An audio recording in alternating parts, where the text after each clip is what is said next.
Royal Taxi ծառայությունն իդեմս Խասուրո գրուպ փակbaşնետիրական ընկերության դատական գործընթաց է սկսել Հայաստանի խոշորագույն օպերատորներից մեկի դեմ Telecom Armenia փակbaşնետիրական ընկերության։ Պարզվում է, որ ընկերությանը պատկանող եւ ընկերության կողմից շահագործվող 4 հեռախոսահամարները, որոնք հանդիսացել են ընկերության հետ կապի միակ միջոցը, բջջային օպերատորի կողմից դադարեցվել են։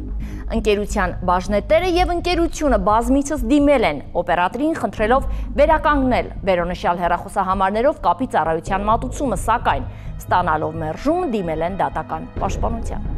Դատանը վճռել է պարտավորեցնել պատասխանող Telecom Armenia փակbaşնետիրական ընկերությանը վերականգնել հիշյալ հեռախոսահամարները եւ վերսկսել այդ հեռախոսահամարներով հայցվորին մատուցվող կապի ծառայությունների մատուցումը։ Նշված վճիռը չի բողոքարկվել եւ օրինական ուժի մեջ է մտել, սակայն այս ամենին հաջորդած իրադարձությունները չափազանց հետաքրքիր են։ Մեր նկարահանող խումբը այս գործի հետքերով գնալով արձանագրել է մի շարք կարևոր փաստեր։ Այս գործի ետևում կան քողարկված անձիկ եւ քողարկված անձանց շահեր։ Հետաքրքիր մանրամասներ, որոնք արժան են բացահայտման։ Royal Taxi ընկերությունը ժամանակին ծառայությունների մատուցման ոլորտում առաջատարներից էր։ Սակայն մեկ գիշերում ընկերությունը կորցրեց իրեն տրամադրած հեռախոսահամարները։ Ի վերջո զրկվելով նաև հաճախորդներից, ովքեր զանգահարում էին եւ պատվերներ գրանցում։ Դատական տևական քաշքշուկներից հետո ի վերջո ընկերությունը վերջնականապես փակվեց։ Ում էր ձեռնտու, որ ընկերությունն այլևս չգործի եւ ովքեր են կանգնած այս պատմության հետևում։ Սրանք հարցեր են, որոնց պատասխանները փորձեցին գտնել երկու կողմերից։ Արտուր Խաչատրյանը հանդիսացել է ուղևորափոխադրումներ իրականացնող Խասուրա գրուպ ՓԲ ընկերության սեփականատեր։ Լինելով ընկերության միակ բաժնետերը տաքսի ծառայության գործունեություն իրականացնելու համար, ընկերությանը անհատույց կերպով տրամադրել է իրեն պատկանող թվով 4 վերը նշված հեռախոսահամարները։ Նշված հեռախոսահամարները հանդիսացել են ընկերության եւ պատվիրատուների միջև կապի միակ միջոցը։ 2016 թվականի մայիսի 4-ից Telecom Armenia փակbaşնետիրական ընկերությունը դադարեցրեց վերը նշված հեռախոսահամարներով կապի ծառայության մատուցումը։ Արտուր Խաչատրյանը եւ ընկերությունը բազմիցս դիմել են Telecom Armenia-ին խնդրելով վերականգնել վերոնշյալ հեռախոսահամարներով կապի ծառայության մատուցումը, սակայն ստանալով մերժում դիմել են դատական պաշտպանության։ 2021 թվականի հուլիսի 23-ին Երևան քաղաքի ընդհանուր իրավասության դատարանը բավարարեց Արտուր Խաչատրյանի հայցը եւ վճռեց պարտավորեցնել պատասխանող Telecom Armenia փակbaşնետիրական ընկերությանը վերականգնել Խաչատրյանին որպես 4 հեռախոսահամարների բաժանորդ, վերսկսելով այդ հեռախոսահամարներով կապի ծառայությունների մատուցումը։ Նշված վճիռը չբողոքարկվեց եւ օրինական ուժ ստացավ։ Շահագրգիռ անձանց հետ փորձեցինք հանդիպումներ փնտրել, սակայն մեր բոլոր պնդումներին ի պատասխան կողմերը պատրաստակամություն հայտնեցին հեռախոսազանգերի միջոցով պատասխանել մեր բոլոր հարցադրումներին։ Անկախ նրանից, որ հեռուստատեսությունը թելադրում է տեսաձայնագրությունների միջոցով տեղեկատվությունը հանրությանը փոխանցել, խնդիրն այնքան խորքային էր եւ հետաքրքիր, որ մենք որոշեցինք այս անգամ հեռախոսազանգերի միջոցով հավաքել այս խճճված պատմության ամբողջական պատկերն ու հանձնել ձեր դատին։ Խասուրո գրուպ փակbaşնետիրական ընկերությունը սնանկ ճանաչվել եւ սնանկության գործով կառավարիչի հայցադիմի համերգացրել ընդդեմ ընկերության վնասի հատուցման հիմքում ինչա դրված եղել։ Վնասի հատուցման հիմքում դրված եղել հանգամանքը, որ դիզայն ընկերությունը, որ այն ժամանակ եղած էր Telecom Armenia Փակbaşնետիրական անձնակերպայրականներով փակbaşնետիրական ընկերությունը անվանում է Telecom Armenia։ Հեռախոսահամարներ, որոնք որ պատկանել են Խասուրո գրուպ փակbaşնետիրական ընկերությանը մի համար, երթով 3 կամ 4 համար պատկանում են ընկերության միակ մասնակից Արտուր Խաչատրյանը։ Բայց որ կողմը վստահ է, դատարանը իրականացրել է ապօրինի դատավճիռ։ Խասուրո գրուպ ընկերությունը զբաղվում է տաքսի ծառայության մատուցմամբ, եւ տաքսի ծառայությունների մատուցման Royal Taxi Service-ն է հայտնի, տաքսի ծառայությունների մատուցման համար էական նշանակություն ունեցել հեռախոսահամարները, եւ այս տարածաշրջանում բոլորին հայտնի է, որ համարները պատկանում են տաքսի սերվիսին։ Այլ անձանց ապօրինի տալու արդյունքում այդ անձինք այդ համարների միջոցով մատուցել են նույն տաքսի ծառայություն, այսինքն երբ որ հաճախորդը զանգահարել է այդ համարին, ինքը դերամալ մեկ է կզանգարի Խասուրո գրուպից այդ ծառայությունը կստանա այլ ընկերությունից։ Ինքը կապը զանգում է։ Այդ փոխանցած համարները հնարավորություն բիզնես համար էական նշանակություն ունեցել։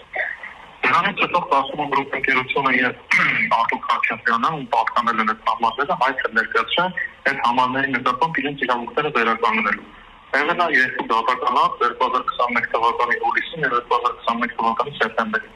որտեղ դատական ակտով հաստատվել է, որ այդ համարների նկատմամբ անձանց իրավունքները Խասուրով գրուպ ընկերության Արտուր Խաչատրյանի դադարեցվել են ապօրինի։ Շիվանստակ ֆիքսել է, որ կերպ փաստաթղթերով այս համարները փոխանցվել են այն անձանց։ Դա ընդունել այդ հանգամանքը նաև թիմ ընկերությունը այսօրվա։ Դրանից հետո արդեն ընկերության սննդության գործով կառավարիչը հայտ ներկայացրել դատական ակտերը, որ ասում 21 թվականի հուլիսի սեպտեմբեր, դրանք շատ կարևոր են։ Այս դատական ակտերից հետո արդեն պահպանելով համապատասխան ժամկետները հայցով դատան դիմելու, դիմելա դատանում վնասի հատուցման պահանջով։ Այս գործով թիմ ընկերությունը միջնորդել է հայցային վաղեմություն կիրառի եւ դատանը բավարարել է։ Կա համահայկական դատանի որոշում դստակ, որտեղ ասում է, որ եթե անձի իրավունքների խախտման փաստ արձանագրվում է դատական ակտով, հայցային վաղեմության ժամկետը սկսելու են հասել այդ դատական ակտից։ Այսինքն տվյալ պարագայում պետք է հայցային վաղեմության 3 տարվա ժամկետը գումարի բռնագանձման խոսել 2021 թվականի հուլիսի համապատասխան օրից եւ 2021 թվականի սեպտեմբերի համապատասխան օրից սկսած։ Այս ամեն ինչը անտեսելով դատարանն Հովանես Ղազարյանի կեչացում դատարանի անձնանուն կիրառել է հայցի ապահովում եւ մեր հայցի մեռել է իմ կարծիքով ապօրինի։ Կիրառվել է հայցային վաղեմություն մի գործով, որտեղ խախտված իրավունքի հիմքում ընկած դատական ակտից պետք է սկսել հաշվարկները վերաբերյալ հասարակական դատանի որոշում, դատարանը այդ ամեն ինչը անտեսել է։ Տելեկոմ Արմենիայի ներկայացուցչի խոսքով Խասուրով գրուպ ընկերության ներկայացված գումարի այդքան մեծ չափը պայմանավորված է նրանով, որ հայցը ներկայացվել է սնանկության գործով կառավարչի կողմից, ով ազատված է պետական տուրքի վճարից։ 2022 թվականի ապրիլ ամսին Խասուրով գրուպ ընկերության սնանկության գործով կառավարիչ Արմինե Մովսյանի կողմից Ինվեստոր Տելեկոմ Արմենիա բացբաժնետիրական ընկերության դեմ ներկայացվել է 1 միլիարդ 170 միլիոն դրամի բաց թողնված օգուտի տեսքով պատճառված վնասը հատուցելու պահանջ։ Ըստ հայցվորի Խասուրով գրուպ ընկերության կառավարչի այդ ենթադրյալ վնասը վերջինս կրել է 16-21 թվականների ժամանակահատվածում թվով 5 ֆիքսված քաղաքային հեռախոսահամարների անվանափոխության հետևանքով, ինչի պատճառով նա չի կարողացել ուղևորափոխադրման տաքսի ծառայություններ մատուցել։ Դա ոնց որ ներածական մասն է, այսինքն հայցի առարկան եւ ակիրճ թե ինչա բովանդակում, ինչա թաքնված այդ վնասի տակ։ Այս մասով կուզենայի նախ նշել, որ առաջին բանը, որ աչքի եմ գնում, դա Խասուրով գրուպ ընկերության կողմից կրած ենթադրյալ վնասի չափն է, այսինքն Տելեկոմ Արմենիայից պահանջվող մեծ գումարը։ Այդ առումով կարևոր եմ համարում նշել, որ գումարը կարող էր նշվել 4 միլիարդ կամ 10 միլիարդ անգամ դրանից ավել։ Ինչու եմ դա ասում, որովհետև հայցորի կողմից նման չափի մեծ գումարի պահանջով դատարան դիմելը պայմանավորված է նրանով, որ հայցը դատարան է ներկայացրել Խասուրով գրուպ ընկերության սնանկության գործով կառավարիչը, ովի պաշտոն է իր անունից ներկայացվող հայցերով օրենքով ազատված է պետական տուրքի վճարման պարտականությունից։ Այլ հավասար պայմաններում, օրինակ, եթե կառավարիչը չներկայացներ նման հայցապահանջ, սովորական կամ Խասուրով գրուպ օրինակի համար ներկայացներ նման պահանջ, դատարան վճարման ենթակա պետական տուրքի գումարը կկազմեր 25 միլիոն դրամ։ Մեր գնահատմամբ կառավարիչը առավելագույնս անկաշկանդ է եղել վնասի չափի ներկայացման մեջ, հաշվի առնելով հենց այս հանգամանքը, որ վերջինս ազատված է պետական տուրքի վճարման պարտականությունից։ Բացի վաղեմության խնդրից Տելեկոմ Արմենիա ընկերության ներկայացուցչի խոսքով գործում մի շարք այլ հանգամանքներ կան։ Դատարանը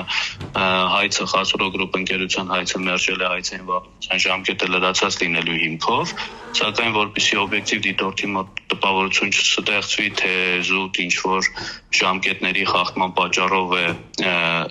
հայցը մերժվել եւ բովանդակային առումով Խասուրով գրուպ ընկերությունը կրել էր վնասներ եւ այդ վնասները հատուցման ենթակային, ես նաեւ խոսքիս առաջին մասում կանդրադառնամ բովանդակային մասով մեր փաստարկներին, հայցի մերժմանը հանգեցնող երկրորդ հանգամանքը, որը ոչ պակաս արժանի է ուշադրության, դա այն է, որ վնասի հաշվարկի հիմքում դրվել է պատճառված վնասի շուկայական գնահատման արժեքի հաշվետվություն վերնագրված մի փաստաթուղթ, որը նախ կազմել եւ հետեւաբար վնասի չափը հաշվարկել է անշարժ գույքի գնահատողի որակավորում ունեցող անձի կողմից, մեզ համար առնվազն տարօրինակ է, որ բիզնեսի, տվյալ դեպքում տաքսի ծառայություն գործունեություն չիրականացնելու հետևանքով տնտեսագիտական եւ բիզնես վերլուծությունները, գնահատականները եւ հաշվարկները կատարվել են այդ ոլորտում որակավորում չունեցող մասնագետի կողմից։ Հենց նույն հաշվետվության մեջ այդ նույն փորձագետի կողմից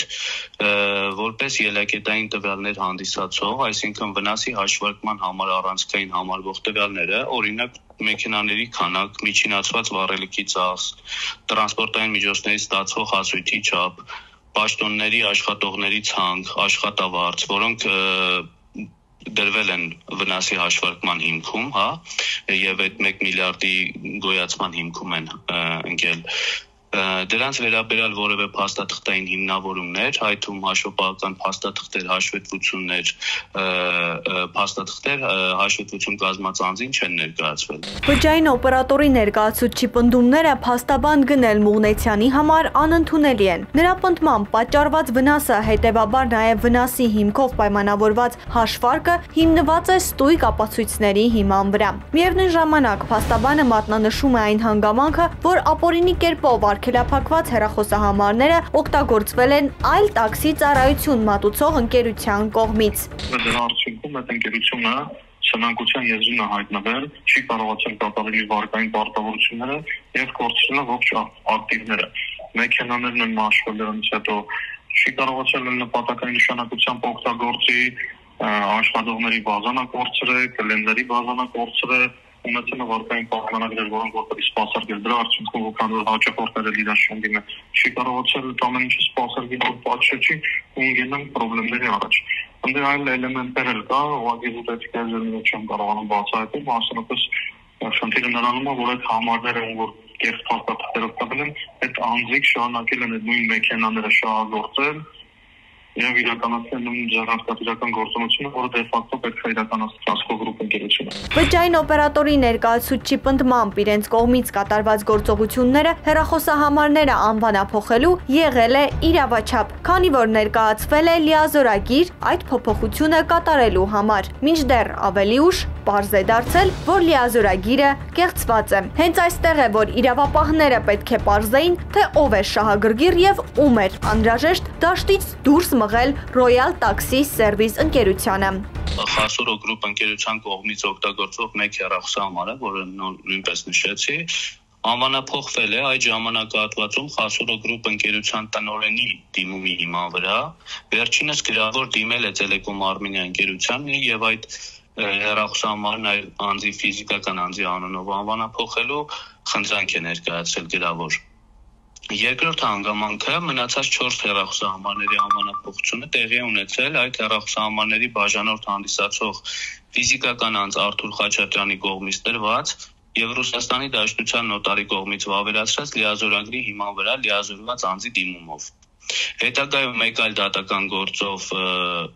դատական գործի շրջանակներում պարզվել է, որ նշված լիազորագիրը կեղծված է, իսկ Ռուսաստանի Դաշնությունում նման նոտար գոյություն չունի։ Ինչ եմ կարևորում այս հանգամանքները, որովհետև տրամաբանական կապը որ նայենք, ստացվում է, որ առաջի դեպքում չկա ոչ օրինաչափ գործողություն, այսինքն հեռախոսահամարի անվանափոխությունը կատարվել է բաժանորդ հանդիսացող Խասուրո գրուպ ընկերության տնօրենի դիմումի հիման վրա, իսկ երկրորդ դեպքում թեև արկա է ոչ օրինաչափ գործողություն, երրորդ անձի կողմից կեղծված լիազորագիրը, սակայն բացակայում է Telecom Armenia գործողությունների եւ Խասուրո գրուպ ընկերության կրած վնասների միջև պատճառահետևանքային կապը։ Մեզ մնում է միայն հավելել, որ սույն վեճը այս պահին իր բոլոր հիմքերով գտնվում է Վերաքննիչ դատարանում։ Վերաքննիչ բողոքի հիմքում դրված է այն հանգամանքը, որ փաստացի երկու քաղաքացիական գործերով, որով հայցվորը հայց է ներկայացրել, հայցային վաղեմության ժամկետը ըստ առաջին ատյանի դատարանի չի ընդհատվել։ Մինչդեռ ըստ կիրառելի իրավանորմերի եւ նախադեպային որոշումների պետք է փաստել հայցային վաղեմության ժամկետը ընդհատվում է հայց հարուցելով։ Արդյոք մեր եւ փաստաբանների կողմից մատնանշված հիմքերով խախտում տեղի ունեցել է թե ոչ, պարզ կդառնա հետագա դատավարությամբ։ Ուսումնասիրելով այս դատական գործի նախապատմությունը եւ կատարված բոլոր գործողությունները, ակնհայտ է դառնում մեկ բան։ Այս գործընթացն իրականացվել է գծագրված սցենարով, ովքեր փորձեցին դաշտը մաքրել չակերտավոր ասված ավելորդներից։ Այս պահին այդ հարցերի պատասխանները բարդ է գտնել։ Սակայն վստահ ենք, որ իրավապահների ջանասիրության եւ արդար դատաքննության արդյունքում հնարավոր կլինի բացահայտել շահագրգիռ անձանց կազմում ընդգրկված բոլոր սուբյեկտներին։ Խոշոր բացահայտում Երևան Մեղրի ավտոմայրուղու ճանապարհին հանցավոր խմբի անդամներն իրացնելու նպատակով ձեռք են բերել շուրջ 35 կիլոգրամ տարբեր տեսակի թմրամիջոցներ տելեգրամյան սոցիալական ալիքի միջոցով։ Հանցավոր ճանապարհով ձեռք բերված գումարները գերազանցել են 58 միլիոն Հայաստանի Հանրապետության դրամը։ Քննչական կոմիտեի հատկապես կարևոր գործերի քննության գլխավոր վարչությունում քննվող քրեական վարույթի շրջանակներում ազգային անվտանգության ծառայության հետ իրականացված քննչական եւ օպերատիվ հետախուզական միջոցառումների արդյունքում պարզվել է, որ Իրանի Իսլամական Հանրապետության քաղաքացին Հայաստանի Հանրապետությունում թմրամիջոցների ապօրինի շրջանառությամբ զբաղվելու դիտավորությամբ Հայաստանի Հանրապետության քաղաքացու օժանդակությամբ մաքսանենգ ճանապարհով Հայաստան է ներմուծել առանձնապես խոշոր չափերով թմրամիջոցներ տելեգրամյան ալիքում իրացնելու նպատակով։ 2025 թվականի հունվարի 10-ին Հայաստանի Հանրապետության ազգային անվտանգության ծառայության աշխատակիցները իրացնելով օպերատիվ տվյալները առանձնապես խոշոր չափերով թմրամիջոց իրացնելու կասկածանքով ձերբակալել եւ իրականացնող մարմինը ներկայացրել 3 քաղաքացիների։ Տվյալ 3 քաղաքացիները Մեղրից դեպի Երևան ուղևորվել են Volkswagen եւ Toyota Magnish-ի ավտոմեքենաներով։ Հետագայում Volkswagen Magnish-ի ավտոմեքենայում կատարված խուզարկությամբ հայտնաբերվել է թվով 3 փաթեթներ լցված ընդհանուր 8 կիլոգրամ թմրամիջոցի նմանվող զանգվածներով։ Հետագայում նշանակված դատաքիմիական փորձաքննության եզրակացությամբ պարզվել է, որ նշված 8 կիլոգրամ զանգվածից թվով 6 կիլոգրամ զանգվածը մարիխուանա տեսակի թմրամիջոց է, իսկ 2 կիլոգրամ զանգվածը մեթամֆետամին տեսակի թմրամիջոցի զանգված։ Նախաքննությամբ պարզվել է, որ խմբի ղեկավարը նախկինում իրացնելու նպատակով եւս փորձել է ձեռք բերել առանձնապես խոշոր չափերով մարիխուանա, մեթադոն տեսակի եւ մեթամֆետամին տեսակի թմրամիջոցներ։ Տվյալ 3 անձանցից մեկ անձը հետագա նախաքննությամբ պարզվել է, որ բացի նշված դրվագից 2024 թվականի սեպտեմբեր ամսին խմբի կազմում իրացրել է 25 կիլոգրամ թմրամիջոց, որոնց մեջ բացի մեթամֆետամին եւ մարիխուանա տեսակի թմրամիջոցներից եղել է նաեւ հերոին տեսակի թմրամիջոց, բացի 2024 թվականի սեպտեմբեր ամսվա խմբի կազմում իրացումից նույն անձը 2024 թվականի օգոստոս ամսին կրկին իրացրել է առանձնապես խոշոր չափերով թմրամիջոց առնվազն 99 գրամ քաշով։ Քրեական վարույթի նախաքննությամբ պարզվել եւ հիմնավորվել է ապօրինի ձեռք բերված թմրամիջոցները իրացրել են Telegram հեռահաղորդակցման հավելվածում գործող եւ իրենց կողմից կառավարվող էջերով։ Թմրամիջոց ձեռք բերելու ցանկություն հայտնած անձանց տրամադրել են իրենց կողմից փաստացի շահագործվող դրամապանակների տվյալները։ Այնուհետև թմրամիջոցների ապօրինի վաճառքից ստացված առանձնապես խոշոր չափերով ֆինանսական միջոցները ընդհանուր ավելի քան 58 միլիոն դրամի հանցավոր ծագումը թաքցնելու նպատակով կատարել փողերի լվացում։ Բացի թմրամիջոց իրացնելուց կատարել են նաև առանձնապես խոշոր չափերի շուրջ 148,000 ԱՄՆ դոլարին համարժեք 58 միլիոն դրամի փողերի լվացում, որը դրսևորվել է հետևյալ կերպ. Թմրամիջոց ձեռք բերելու ցանկություն հայտնած անձանց տվյալ 2 անձինք Telegram հավելվածի միջոցով տրամադրել են իրենց կրիպտոարժույթային տրոն եւ դաշկոին տեսակի դրամապանակները, նշված դրամապանակներին թմրամիջոց ձեռք բերելու ցանկություն հայտնած անձինք փոխանցել են գումարները, գումարի իրական բնույթն ու հանցավոր ծագումը թաքցնելու նպատակով, գումարները փոխանցել են տարբեր դրամապանակների եւ վերջնարդյունքում կրիպտոարժույթների փոխարկմամբ զբաղվող ընկերությունների միջոցով գումարները ստացել են իրենց բանկային եւ Հայաստանի Հանրապետությունում գործող վճարային կազմակերպությունների էլեկտրոնային դրամապանակներին եւ այդ եղանակով կանխիկացրել են։ Խմբի ղեկավարի նկատմամբ հարուցվել է հանրային քրեական հետապնդում։ Նախաքննությամբ պարզվել է նաեւ, որ թմրամիջոցները մաքսանենգ ճանապարհով Հայաստանի Հանրապետությունն ներմուծել է Իրանի Իսլամական Հանրապետության քաղաքացին, որին օժանդակել է տվյալ 3 անձանցից Հայաստանի Հանրապետության քաղաքացին։ Խմբի ղեկավարի նկատմամբ որպես խափանման միջոց կիրառվել է կալանքը։ Իրանի Իսլամական Հանրապետության քաղաքացու նկատմամբ հարուցվել է հանրային քրեական հետապնդում։ Որպես խափանման միջոց ընտրվել է կալանքը, հայտարարվել հետախուզում։ Խմբի 3 անդամների վերաբերյալ քրեական վարույթը մեղադրական եզրակացությամբ ուղարկվել է հսկող դատախազին։ Առցանց տարիներ շարունակ մարդկանց ծառայել է ոչ միայն հեշտացնելով հաղորդակցությունն ու ինֆորմացիայի հասանելիությունն, այլև ապահովել մի շարք պայմաններ հանցավոր մտադրություն ունեցող անձանց համար։ Շատերը սոցիալական հարթակներն օգտագործում են թմրաշրջանառության, զեղծարարության միջոցով գումարներ հափշտակելու ու շատերն էլ առավել անթույլատրելի կոնտենտի տարածմամբ։ Ցանկանում ենք եւս մեկ անգամ տեղեկացնել, որ պոռնոգրաֆիկ տեսանյութերի տարածումը սոցիալական ցանցերում հատկապես անչափահասների մասնակցությամբ քրեորեն պատժելի արարք է եւ ենթակա է պատասխանատվության։ Ընդ որում, հարկ է նշել, որ պատասխանատվությունը ենթարկվում ոչ միայն նույնաբովանդակ նյութեր ուղարկող օգտատեր, այլ նաեւ այդ տարածողը։ Նման մի դեպք գրանցվել է բոլորովին վերջերս 36-ամյա տղամարդը Տելեգրամյան տարբեր օգտատերերի ուղարկել է պոռնոգրաֆիկ տեսանյութեր անչափահասների մասնակցությամբ եւ ենթարկվել պատասխանատվության։ Դեպքի մանրամասները տեսանյութում։ Տղամարդը Տելեգրամյան ալիքի միջոցով տարածել է մանկական պոռնոգրաֆիա, որտեղ մասնակցություն են ունեցել 1-ից 17 տարեկան անչափահասներ։ Հայաստանի Հանրապետության քննչական կոմիտեի հատկապես կարևոր գործերի քննության գլխավոր վարչության կիբերհանցագործությունների եւ բարձր տեխնոլոգիաների ոլորտում կատարված հանցագործությունների քննության վարչությունում քննվող քրեական վարույթի նախաքննության ընթացքում պարզվել է, որ տղամարդը ձեռք է բերել եւ իր բջջային հեռախոսում պահել մանկական պոռնոգրաֆիա պարունակող տեսանյութեր։ Telegram հեռահաղորդակցման հավելվածի ալիքում տղամարդը հայտարարությամբ անձանց առաջարկել է մանկական պոռնոգրաֆիա պարունակող տեսանյութերը եւ դիտելու ցանկություն հայտնած օգտատերերին նամակագրության միջոցով ուղարկել դրանք։ 2025 թվականի մարտի 7-ին ներքին գործերի նախարարության ոստիկանության քրեական ոստիկանության գլխավոր վարչությունից նյութեր են ստացվել այն մասին, որ 36-ամյա անձը Telegram հեռահաղորդակցության համակարգի իր անձնական էջով տարբեր անձանց առաջարկում է դիտել մանկական պոռնոգրաֆիկ նյութեր, որոնց համաձայնության տված անձանց ուղարկում է այդպիսի տեսանյութեր։ Դեպքի առթիվ քննչական կոմիտեի ՀԿԳ քննության գլխավոր վարչության կիբերհանցագործություն եւ բարձր տեխնոլոգիաների ոլորտում կատարված հանցագործությունների քննության վարչությունում դեպքի առթիվ